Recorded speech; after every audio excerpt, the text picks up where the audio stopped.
One of the hardest things to do as a writer is deciding how you're going to start your book. And not just in the sense of what your first sentence is going to be, but by knowing how you want to go about starting it. I see so much advice online and so much good advice.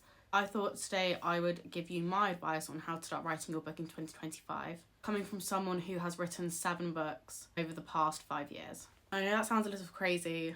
Lockdown definitely had an influence on that. I want to show you that starting your book in 2025 is not impossible and that it is very, very doable. And that starting a book, whilst it can feel very, very scary, it is something that you can definitely do this year if that is a goal you want to set yourself. Context, as I said, I have written 7 books over the past 5 years. My debut book is actually out now. It came out last May. It's called A Royal's Game and it's a young adult fantasy book. I started writing this book back in 2019, so it definitely took its time to come out. And I've worked on it a lot. I think it went through probably about 13 rewrites before it got published. Once upon a time, I was just like you, who I assume maybe hasn't written a book before or has tried but has eventually given up after a few chapters. We've all been there. But not only am I speaking as someone who has a book traditionally published, I'm also speaking as someone who recently has started writing a new book. I can't talk about it too much currently. To be honest, I'm still kind of discovering what the book is about. Currently, as I film this, I'm only about 6 chapters in. I think the first thing that a writer has to come to terms with before you even start thinking about your idea, before you put any words to paper, is acknowledging that you are a writer if you say you are a writer. I think lots of people seem to be very afraid of the word author and of writer because they feel they haven't earned that title. I think that's a very bad way to look at it. You don't have to earn the title of being an author or being a writer. Overall, I tend to refer to myself as a storyteller because I don't only tell my stories through books. I also study film. I'm in my final year of my degree. I'm also a filmmaker, but overall I am a storyteller. The first thing to come to terms with is acknowledging that you are a writer. I find a really good way to come to terms with acknowledging that is surrounding yourself with a community of writers. I've definitely found that by social media. My main platform is TikTok and Instagram. I started off on TikTok. I've met so many incredible readers and writers, authors, whatever you want to refer to yourself as, and especially surrounding yourself. If you're a young author like me, I'm 20 years old, I'm 21 this year. Surrounding yourself with people who are your age is so encouraging and it's so inspiring to see other people that are also writing books or putting their stories out there. I think a lot of us young writers think that we're inadequate compared to people that are older than us, and there's no reason for us to feel inadequate.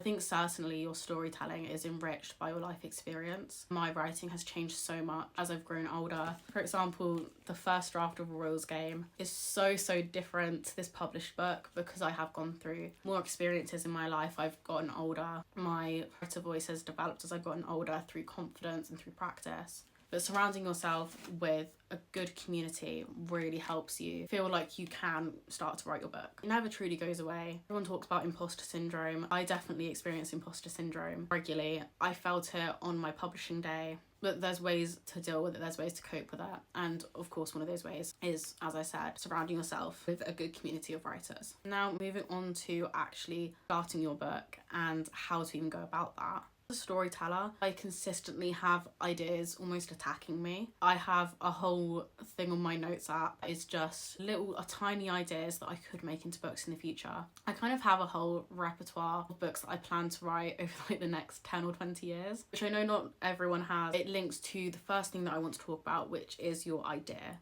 Ideas can come from anywhere, and I think ideas are such magical things. It may sound silly to say that, but I really do think it is incredible some of the ideas that people are struck with. As creatives, we are just enriched and enthralled by our ideas, and they do truly come out of nowhere sometimes. For reference, I'm going to be referencing A Royal's Game a lot just because it's a book that has completely gone from the start of the idea to being completely published. I was writing another dystopian book at the time. It was very shitty. I was writing it when I was 14 and I had no idea what I was doing. I was writing and it was fun, and I did enjoy writing that book, but I hated it at the same time. It wasn't the book I wanted to be writing. And I first got the idea one night. I was laying in bed, I was trying to get to sleep, and I was so inspired by books that I'd read in the past couple of years. One book in particular that I talk about regularly that has really stuck with me is Red Queen by Victoria Aveyard. You'll hear me reference that book a lot purely because it did really inspire me to start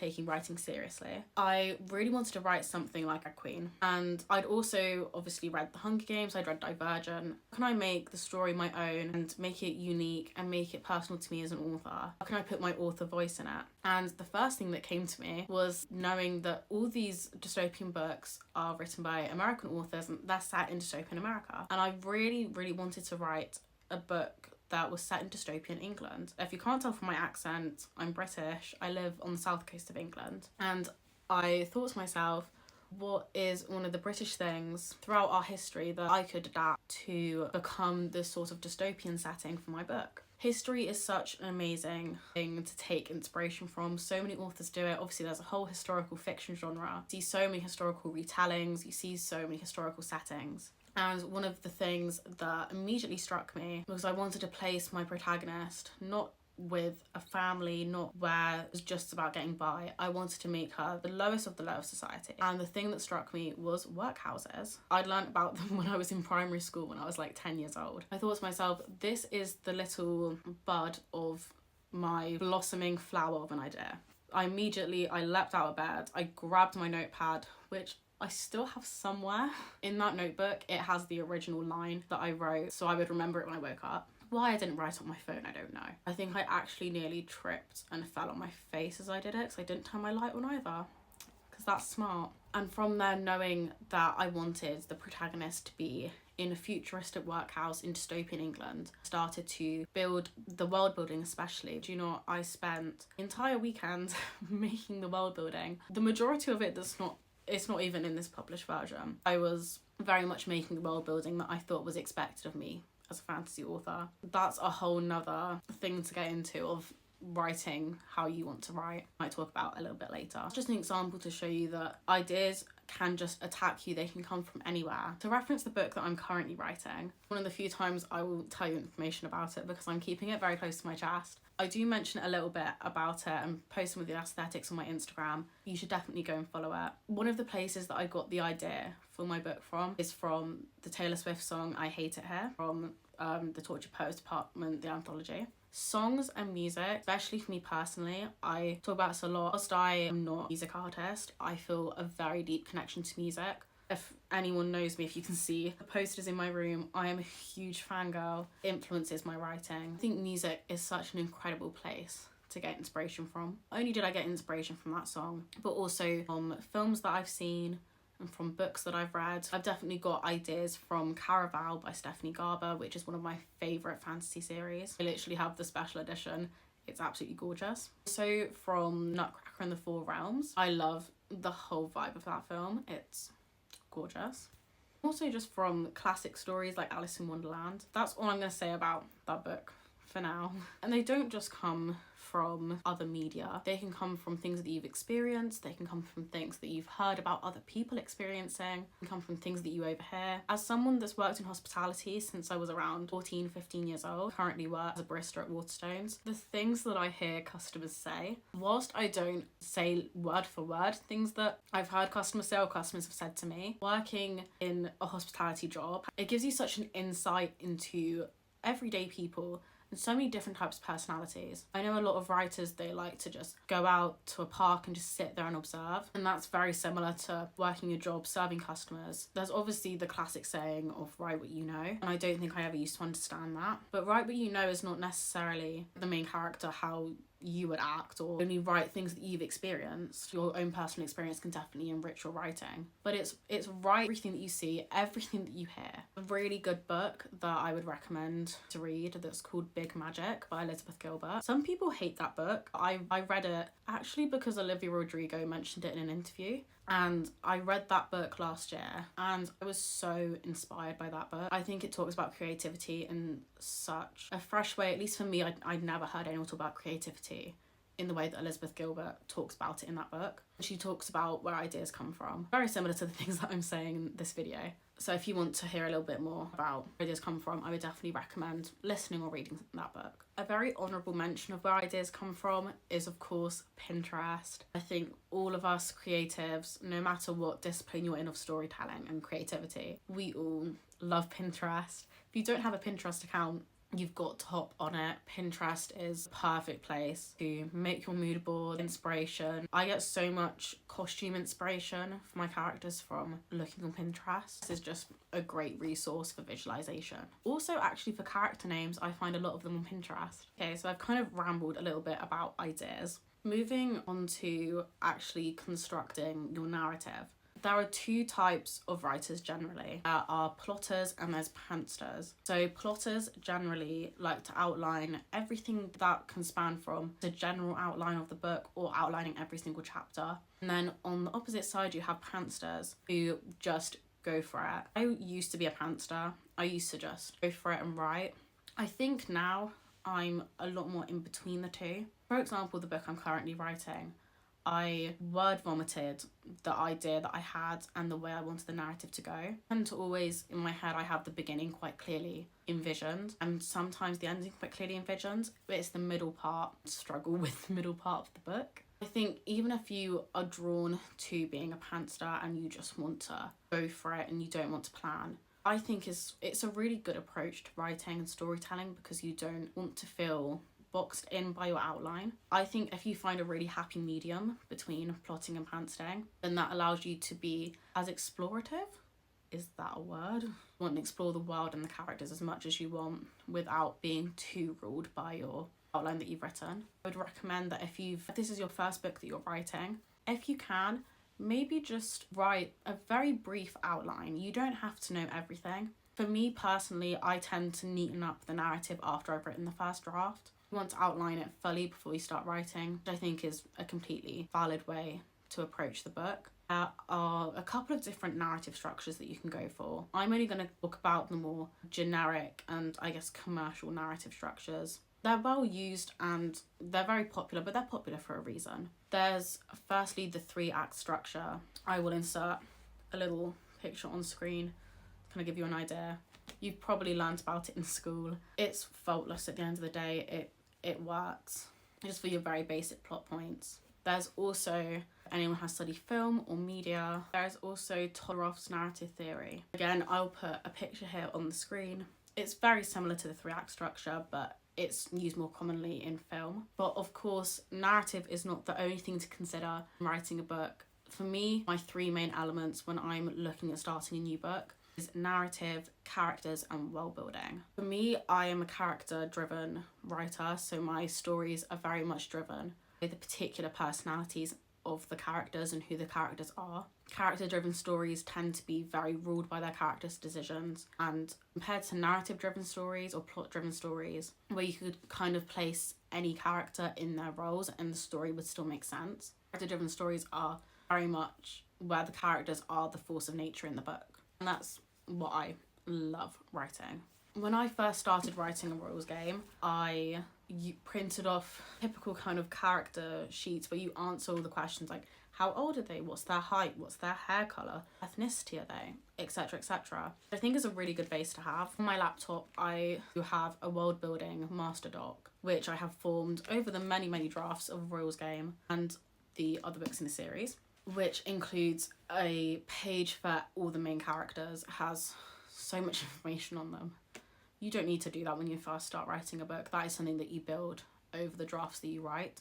I think it's a very good basis though to know certain things like eye colour, hair colour, etc, etc. I think it's also really helpful to know basic information about their personality. So saying that, as someone that does write very character driven stories, I like to just start writing the story sometimes and I like to just let them kind of speak for themselves. I think a lot of people get confused when authors say that their characters just do what they want and they speak for themselves. When you're in the flow of writing, it really does feel like the characters do what they want. It feels like they write themselves. You can definitely just start writing the book and discover who the characters are as you write them. I think you will encounter when you start writing the book some characters that you can't quite get a feel of. That happened to me when I was rewriting the second book of a Royals game, which I did about 2024. There's one particular new character that comes into the book who is very, very prominent, and I couldn't quite get a grasp on him. I'd written him many times throughout the many drafts of that book and throughout the third book, but for some reason I just couldn't quite understand him. One way that I helped this, one way that I solved my issue, was by figuring out his character arc. Character arcs are so important. And again, you don't need to know it when you start writing the book. It's something that you can know when you start writing the book. You can figure out as you write. But I have about 3 pages where I just ranted about how this particular character, how he starts off at the start of the book and how he develops all the way through the book. How his opinions change, how his opinions change on specific people. Wink, wink. How he's feeling in general. I think sometimes we all just need to get it on paper without feeling like we're judging ourselves. That's sort of a little bit about characters. Finally, talking more about world building. I mentioned earlier that when I first got the idea for a rules game, I spent the whole weekend making the world building.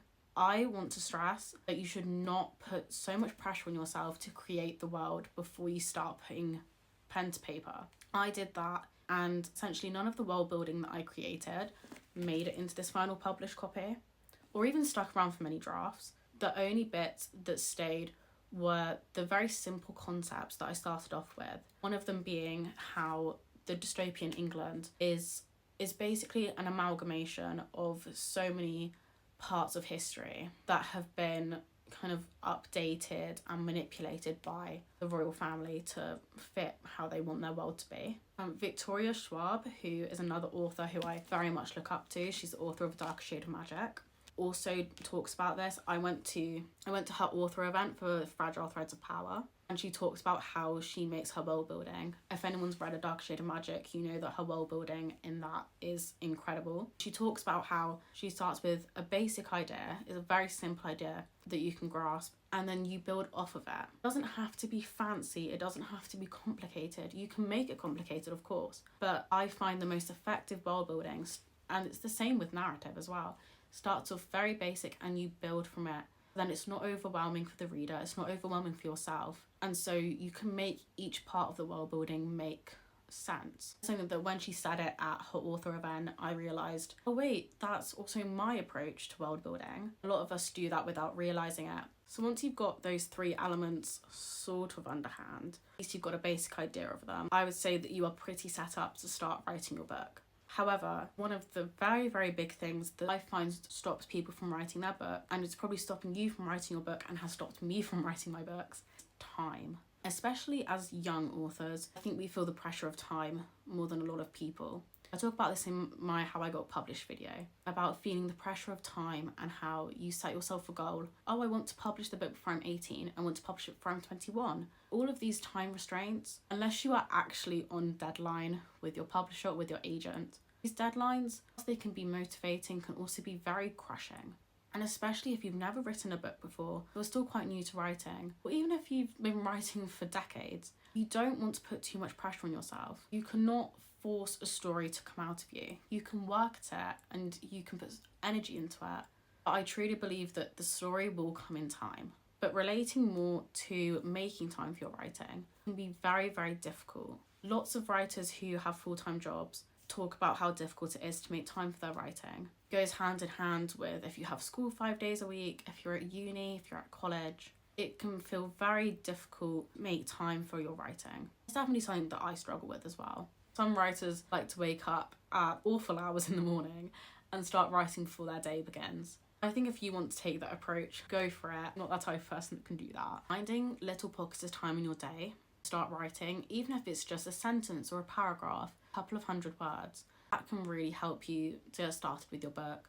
I think a lot of people don't see a direct opportunity and pocket of time for them to be able to write their book in, so they don't do it. But books can take years to write. You don't have to write it in 6 months. It doesn't matter how fast or slow you write your book. You finish that first draft, that is such an achievement. I find setting yourself maybe a goal of how many words you want to write a week can be really good to get that first draft out of you. Following on from finding the time to write, another very big factor of how to start writing your book in 2025 is to not give up. As I said at the start of this video, it can be very, very daunting. There are some books that I've started, I've gotten about 12 chapters in, and then I've had to shelve them because of other projects or because the inspiration has gone. Maybe it was just not that book's time. That's totally fine. You can come back to it or you can never go back to it. It's completely up to you because it's your book and you are the storyteller. However, if you are very determined to keep writing your book and you want to finish that first draft, you have to keep yourself motivated. It goes hand in hand with feeling like you are a writer and you are an author and you have the agency to be writing your book. Surrounding yourself with a writing community, being on Pinterest, being on social media, on the positive side of writer talk or writer Instagram, writer threads, whichever platform you want to use, writer YouTube, that can be very, very helpful to keep you motivated. I think especially with writing your first draft, you have to not go back and edit until you finish that first draft. Some people like to edit as they go. I think if I edited as I went, I would never finish a book. The first draft is not meant to be perfect. First draft is meant to be an absolute shit show. But if there is some form of narrative laced throughout your words, there's some form of personality in the characters, an ounce of world building, and you finish your first draft, and you've got a book. It doesn't matter how crappy it is. It doesn't matter if it doesn't make sense. Once it's there and it exists, you can make it make sense. You can do as many rewrites as you want. As I said, I got up to around 13 rewrites of this book. You can change it as many times as you want. You can keep rewriting it, you can edit it, you can take things out, you can put things in, because it's your story and it's your book. The things in your book, you don't owe to anyone. I talked about finding your author voice and feeling like you need to put things into your book because you see it in other books. That is something that I really, really struggled with when I first started writing Royal's Game. I was putting things into the book that I'd seen in other books I actually didn't like writing. It was simple things, such as how I wanted my characters to dress. So a lot of fantasy books, you see the characters dressing almost medieval, which I think is really cool, but it's not the vibe that I wanted to go for with this book. It's not what comes naturally to me as a fantasy writer.